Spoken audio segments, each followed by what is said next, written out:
నవ్వుతూ ఉండాలి. అప్పుడే జీవితం అంటే భయం ఉండదు. భవిష్యత్తు అంటే బాధ ఉండదు. కోరుకున్నది రాదు, అనుకున్నది జరగదు.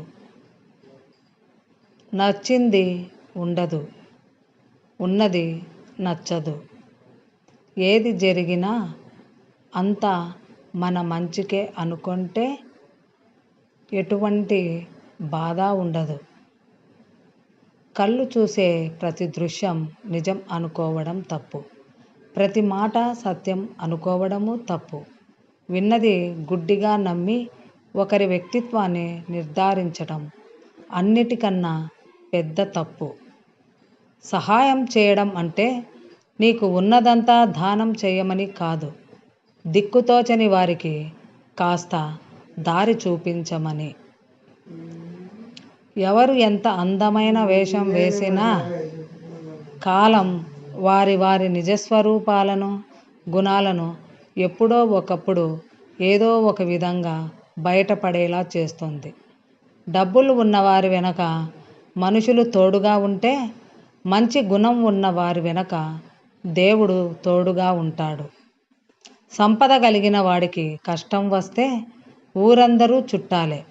లేనివాడికి కష్టం వస్తే అయినవారు కూడా పలకరించరు. కష్టాలు నీకు ఎలా బ్రతకాలో నేర్పిస్తాయి. ఎవరిని నమ్మాలో, ఎవరిని నమ్మకూడదు అని అర్థమయ్యేలా చేస్తాయి. అందుకే కష్టాలు వచ్చినప్పుడు నేర్చుకోవడానికి ప్రయత్నించు, కానీ పారిపోవడానికి ప్రయత్నించకు. నీకు 100 కోట్లు ఆస్తులు ఉన్నా 100 ఏళ్ళు బ్రతకలేవు. నీవు 10 ఇళ్ళు కట్టుకున్నా ఉండేది మాత్రం ఒక ఇంట్లోనే. డబ్బులు సంపాదించడం కాదు, మనుషులను సంపాదించుకో. అదే నీకు విలువైన ఆస్తి.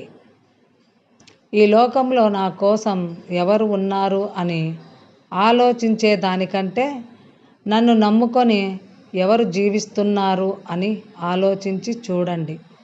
జీవితం విలువ తెలుస్తుంది. అందరూ మనవాళ్ళు అని అనుకో, తప్పు లేదు. కానీ అందరూ మనలాంటి మనస్తత్వం కలవారే అని అనుకోవడం పొరపాటు. కోపంతో ఏమి సాధించలేవు, అయిన వారిని కానివారుగా చేసుకోవడం తప్ప. గర్వంతో కూడా ఏమి సాధించలేవు, అందరిలో ఒంటరిగా మిగిలిపోవడం తప్ప. అయిపోయిన కాలాన్ని తీసుకురాలేము, కానీ మిగిలిన కాలాన్ని వాడుకోగలం. ప్రయత్నించడం ఆపకు మిత్రమా. కష్టంలో ఉంటే సహాయపడలేరు, సగం సగం తెలుసుకొని విమర్శలు మాత్రం చేస్తారు. తమ తప్పులు దాచుకొని ఎదుటి వాళ్ళు తప్పులు వేలెత్తి చూపుతారు. ఇదే ఈ లోకం తీరు.